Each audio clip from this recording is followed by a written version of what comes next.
PO2 atau tekanan oksigennya adalah 80 sampai 100 mm Hg, sedangkan saturasi normal adalah 95% dan tekanan parsial oksigen CO2-nya adalah 35 sampai 45 mm Hg, sedangkan kadar HCO3 adalah 22 sampai 26 mili ekivalen. Jadi nanti terapinya yaitu yang utama adalah menstabilkan kondisi akutnya, kemudian mengidentifikasi dan mengkoreksi penyebab yang mendasari gangguan asam basa tersebut. Nah, asidosis metabolik itu adalah ditandai dengan penurunan pH dan kadar HCO3 plasma yang dapat disebabkan karena penambahan asam organik ke dalam cairan ekstraseluler, misalnya penambahan asam laktat, kemudian asam keto, atau kehilangan HCO3 misalnya karena diare, atau akumulasi asam endogen akibat dari gangguan dari fungsi ginjal, misalnya fosfat dan sulfat. Mekanisme kompensasi utama adalah menurunkan tekanan parsial CO2-nya dengan meningkatkan laju pernafasan. Jadi nanti pasiennya akan mengeluarkan tanda-tanda spesifik, contohnya seperti respirasi Kussmaul, yaitu karakteristik pernapasan yang dalam dan cepat. Ini biasanya pada pasien ketoasidosis diabetikum. Pada pasien asimptomatik dengan asidemia ringan sampai dengan sedang, biasanya dapat dikelola dengan koreksi asidemia bertahap selama beberapa hari sampai minggu menggunakan natrium bikarbonat oral atau sediaan alkali lainnya. Dosis bikarbonat bisa dihitung sebagai rumus berikut, yaitu loading dose-nya dalam mili ekivalensi, volume distribusi dari HCO3 dikali berat badan dikalikan dengan kadar HCO3 yang diinginkan dikurangi dengan kadar HCO3 sekarang, di mana VD dari HCO3 adalah 0,5 liter per kilogram. Nah, terapi alkali yang digunakan adalah natrium bikarbonat dan trometamin. Jika yang digunakan adalah natrium bikarbonat IV, tujuannya adalah untuk meningkatkan pH darah menjadi 7,2 ya, bukan untuk menormalkan sampai dengan 7,3 atau sampai 7,4, melainkan hanya meningkatkan pH sampai 7,2 dan HCO3 8 hingga 10 mili ekivalen per liter.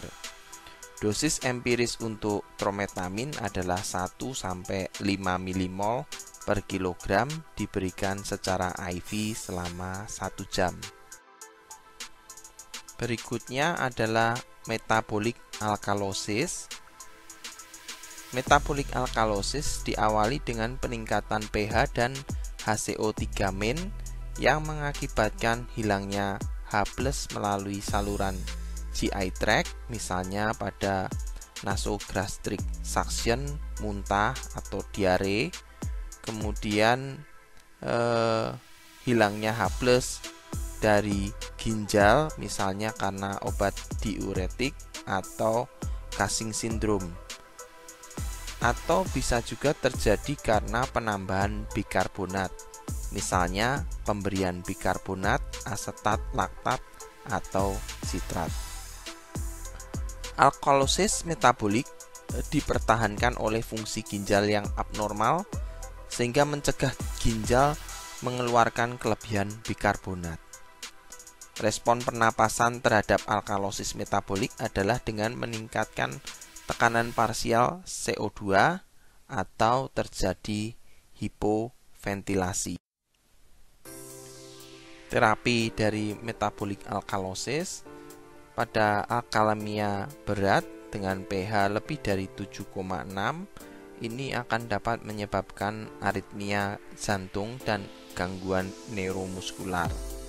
Pengobatan alkalosis metabolik harus ditujukan untuk mengkoreksi faktor-faktor yang menyebabkan alkalosis.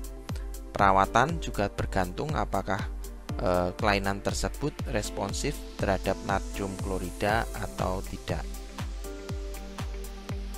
Pada respiratory alkalosis ini ditandai dengan penurunan tekanan CO2 dan peningkatan pH. Tekanan parsial CO2 menurun saat ekskresi ventilasi melebihi produksi metabolik, biasanya karena terjadinya hiperventilasi. Penyebab alkalosis respiratorik terutama peningkatan stimulasi neurokimia melalui mekanisme sentral atau perifer, atau peningkatan ventilasi secara fisik melalui alat buatan atau sukarela, misalnya menggunakan ventilator. Respon kompensasi paling awal adalah secara kimiawi menyangga kelebihan bikarbonat dengan melepaskan ion hidrogen dari protein intraseluler, fosfat, dan hemoglobin. Jika alkalosis pernafasan berkepanjangan, misalnya lebih dari 6 jam, ginjal akan mencoba untuk mengkompensasi lebih lanjut dengan meningkatkan eliminasi dari bikarbonat. Terapinya adalah seringkali tidak memerlukan terapi obat karena kebanyakan pasien hanya memiliki sedikit gejala dan hanya perubahan pH yang ringan, misalnya pH kurang dari 7,5. Tindakan langsung misalnya pengobatan terhadap nyeri, hipovolemi, demam, infeksi, atau overdosis dari salisilat. Perangkat pernapasan ulang misalnya menggunakan paper bag untuk membantu mengontrol hiperventilasi. Kemudian alkalosis pernafasan yang berhubungan dengan ventilator dapat dikoreksi dengan mengurangi jumlah nafas mekanis per menitnya, menggunakan kapnograf dan spirometer untuk menyesuaikan pengaturan ventilator dengan lebih tepat. Nah, untuk asidosis pernafasan itu ditandai dengan peningkatan tekanan parsial CO2 dan penurunan pH. Asidosis pernafasan biasanya disebabkan oleh gangguan yang membatasi ventilasi atau meningkatkan produksi karbon dioksida, kelainan jalan napas dan paru, kelainan muskuler, atau masalah ventilator mekanis. Respon kompensasi awal dari asidosis pernafasan akut bersifat buffering kimiawi. Jika asidosis pernapasan berkepanjangan, yakni lebih dari 12-24 jam, maka ekskresi H+ melalui ginjal akan meningkat dan menghasilkan bikarbonat yang baru. Nah, pada penanganannya, ventilasi yang memadai harus disediakan jika ada gangguan ekskresi karbon dioksida akut dan berat, yakni parameternya adalah tekanan parsial CO2-nya lebih dari 80 mmHg, atau jika ada hipoksia yang mengancam nyawa, tekanan oksigen arterinya kurang dari 40 mmHg. Ventilasi dapat mencakup pemeliharaan jalan nafas yang paten, misalnya tracheostomi darurat, bronkoskopi atau intubasi, serta pembersihan sekret yang berlebihan, pemberian oksigen, dan penyediaan ventilasi mekanis. Penyebab asidosis akut dapat ditangani secara agresif, misalnya dengan memberikan bronkodilator untuk bronkospasmenya dan penghentian depresi pernafasan seperti narkotika dan benzodiazepin. Pada pasien dengan asidosis pernafasan kronik seperti PPOK, pengobatan pada dasarnya mirip dengan asidosis pernafasan akut, dengan beberapa pengecualian penting. Terapi oksigen harus dimulai dengan hati-hati, hanya jika tekanan parsial oksigennya kurang dari 50 mmHg, karena dorongan untuk bernapas bergantung pada hipoksemia daripada hiperkapnia. Kegawatan ginjal yang lainnya adalah GGA atau gagal ginjal akut, merupakan sindrom klinik gangguan fungsi ginjal yang terjadi secara mendadak yang menyebabkan retensi sisa metabolisme nitrogen atau urea kreatinin dan non-nitrogen dengan atau tanpa disertai oligouri. Tergantung keparahan dan lamanya, dapat disertai gangguan metabolik lain seperti asidosis dan hiperkalemia, serta gangguan keseimbangan cairan. Tahapan gangguan ginjal akut sendiri ada 5, yaitu risk, trauma, gagal ginjal, loss, dan yang terakhir adalah end-stage renal disease. Ya, ini kriterianya dibagi dari peningkatan serum kreatininnya dan kriteria jumlah urinnya. Jadi peningkatan serum kreatinin 1,5 kali itu berisiko, sedangkan untuk gagal ginjal itu peningkatan serum kreatinin 3 kali atau kreatininnya 355 mikromol per liter. Sedangkan pada kriteria jumlah urinnya kurang dari setengah mili per kilogram per jam selama 12 jam. Evaluasi pada pasien dengan gagal ginjal akut yaitu anamnesa dan pemeriksaan fisik. Ya, informasi yang dicari adalah tanda-tanda penyebab gagal ginjal akut, indikasi beratnya gangguan metabolik, ya, perkiraan status volume atau hidrasi, kemudian mikroskopik urinnya, pemeriksaan biokimia darah, yaitu mengukur pengurangan dari GFR atau glomerulus filtration rate dan gangguan metabolik yang diakibatkannya.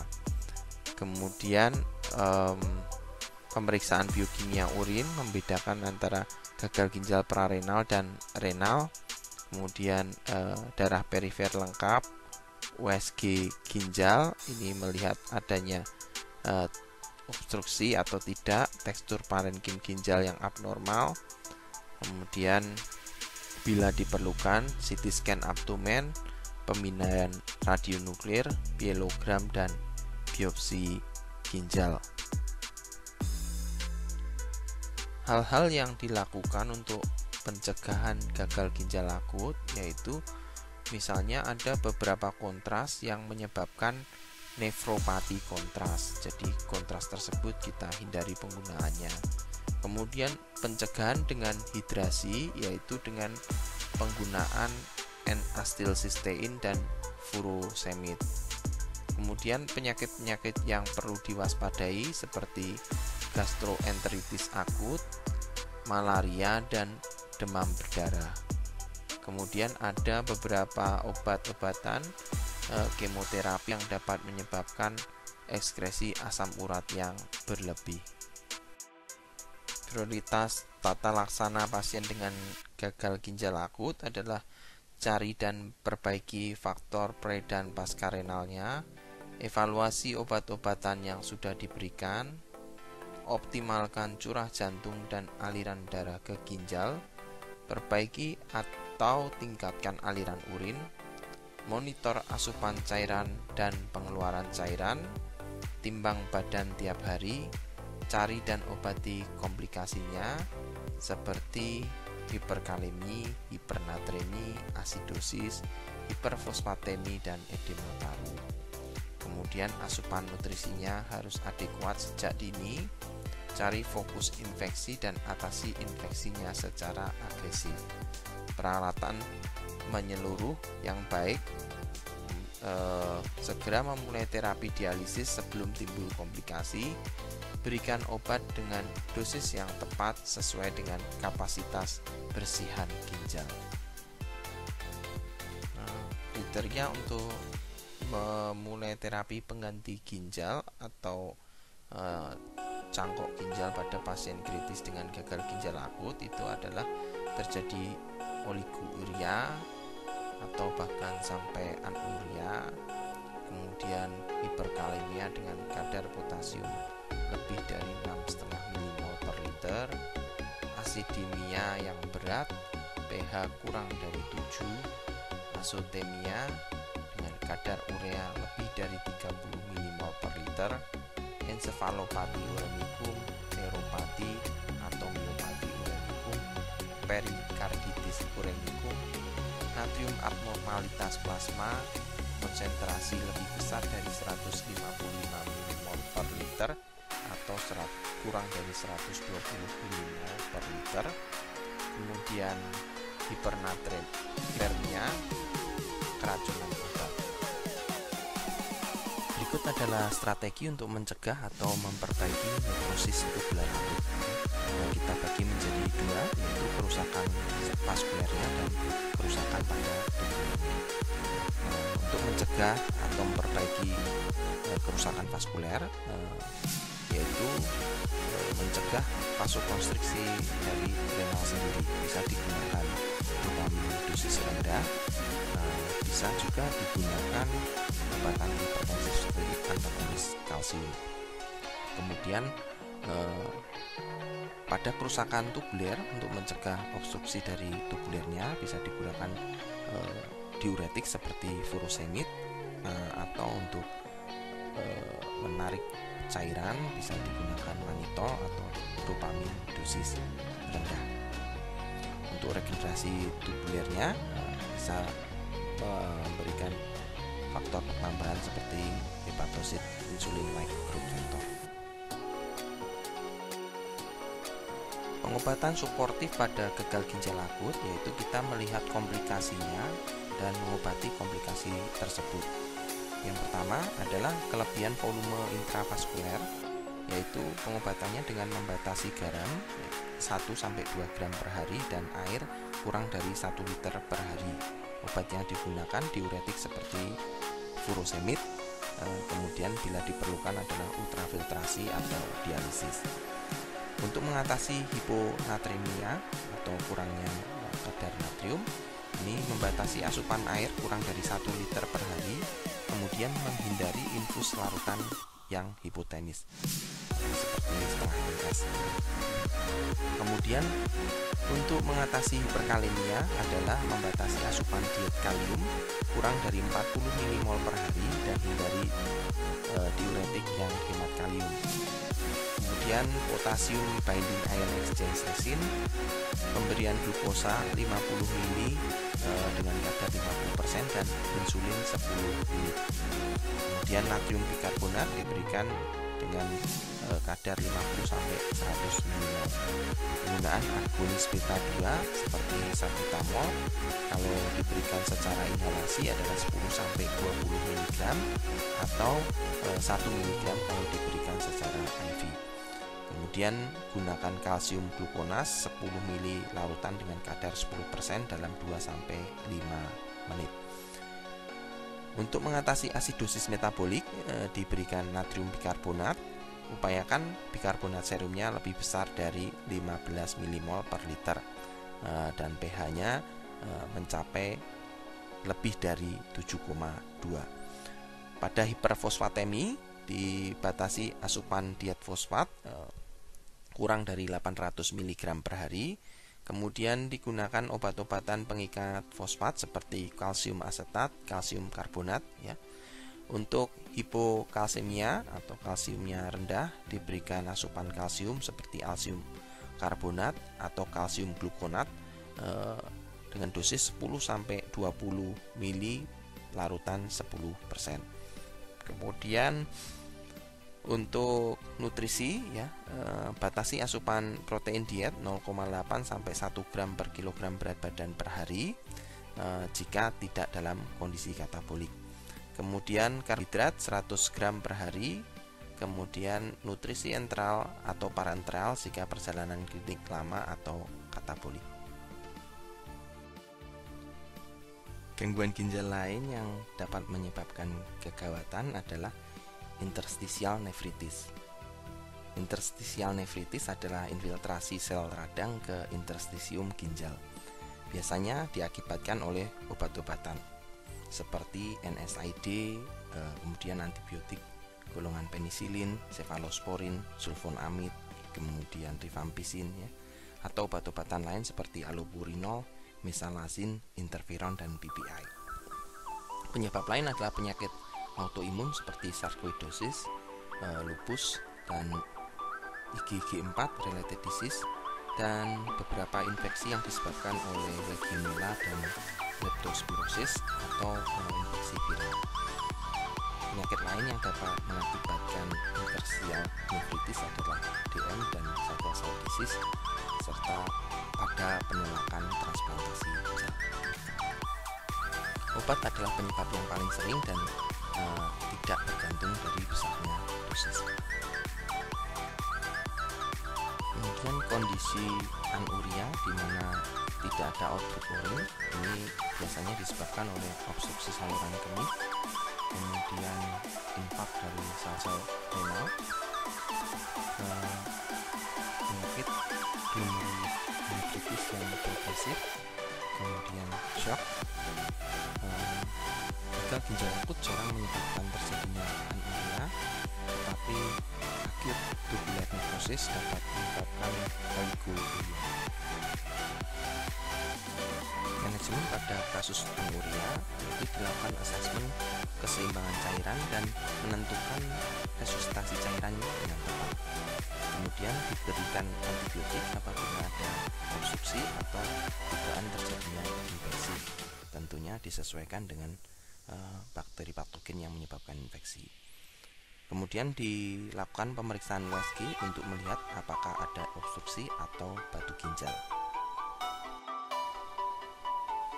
Rhabdomyolysis ini biasanya disebabkan oleh kerja otot yang berlebihan, seperti pada pelari maraton atau latihan militer. Kemudian bisa juga disebabkan oleh imobilisasi panjang yang menyebabkan nekrosis dari otot. Kemudian hipertermia maligna bisa juga disebabkan karena obat-obatan seperti golongan statin yang biasanya diperparah dengan kombinasi dengan bibrat.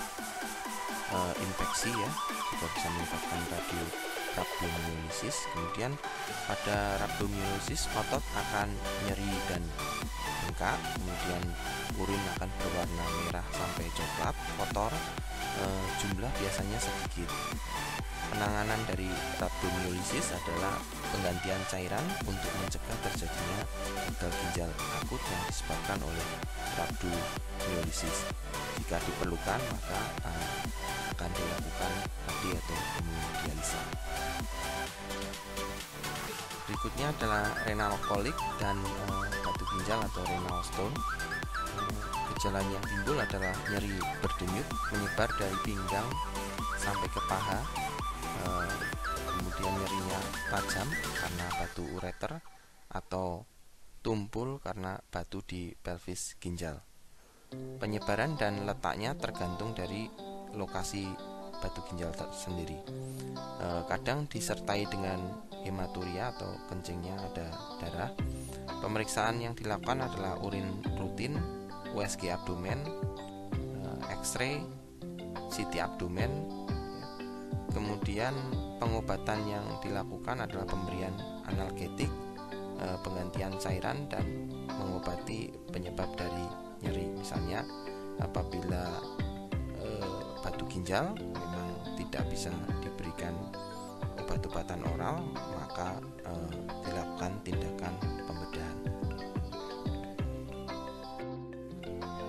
Kemudian hematuria bisa terjadi secara visible atau kelihatan, misalnya warna kencingnya berubah menjadi kemerahan, ada clot, atau bisa hanya mikro. Bersama dengan miksi diakhiri dengan miksi atau setelah miksi. Apa saja yang harus dilakukan evaluasi, apakah ada nyeri dan atau gangguan miksi, kemudian adanya riwayat trauma, dilakukan pemeriksaan penunjang seperti urin rutin dan pemeriksaan radiologis. Pengobatannya adalah mengatasi gejala yang timbul atau simptomatis, penggantian cairan, dan terapi penyebab dari hematuria sendiri. UTI UTI atau urinary tract infection. Ini gejala yang timbul adalah nyeri, demam, dan gangguan miksi atau urinasi. Pemeriksaan yang dilakukan urin rutin, USG atau CT abdomen, atau X-ray. Pengobatannya sendiri karena ini merupakan infeksi dibutuhkan antibiotik, kemudian penggantian cairan dan pengobatan gejala yang timbul atau simptomatik, ya misalnya untuk mengatasi nyerinya, untuk mengatasi demamnya.